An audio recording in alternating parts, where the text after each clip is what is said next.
என்னதான் இந்த வாழ்க்கையோ, ஹாலிடேஸில் school colleges எப்போ ஓப்பன் ஆகும்னு தோணுச்சு.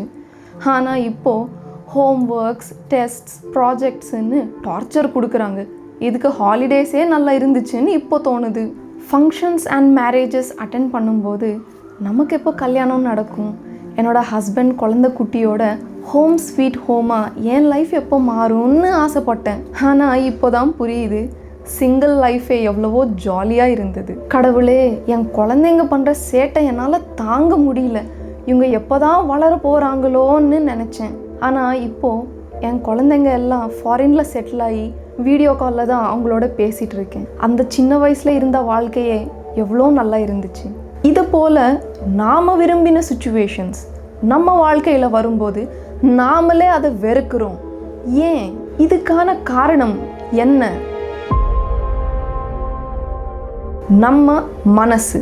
எஸ், நம்ம மனசு தான் விருப்புக்கும் வெறுப்புக்கும் மூல காரணம். நம்ம லைஃப்பில் எவ்வளோ பெரிய இம்பார்ட்டண்ட் டெசிஷனாக இருந்தாலும் மனசு விருப்பப்பட்டாதான் ஓகே சொல்லுவோம். நமக்கு 5 புலன்கள் இருக்குது.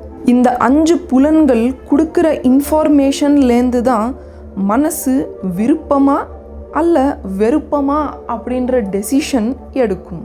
பட் ஒரு ஷாக்கிங் இன்ஃபர்மேஷன் என்னன்னா, நாம் மனமும் அல்ல புலன்களும் அல்ல. அப்போது நாம் யார்? நம்ம உண்மையான அடையாளம் என்ன? இவ்வளோ வருடங்களா நம்ம மனசுக்கு பிடிச்சாதான் அந்த வேலையை நம்ம பண்ணோம். அப்போது நம்ம போகிற வழி தவறானதா? இந்த முக்கியமான கேள்விக்கு பதில் தெரிஞ்சுக்க stay tune to the channel Know God to Know God. Hare Krishna.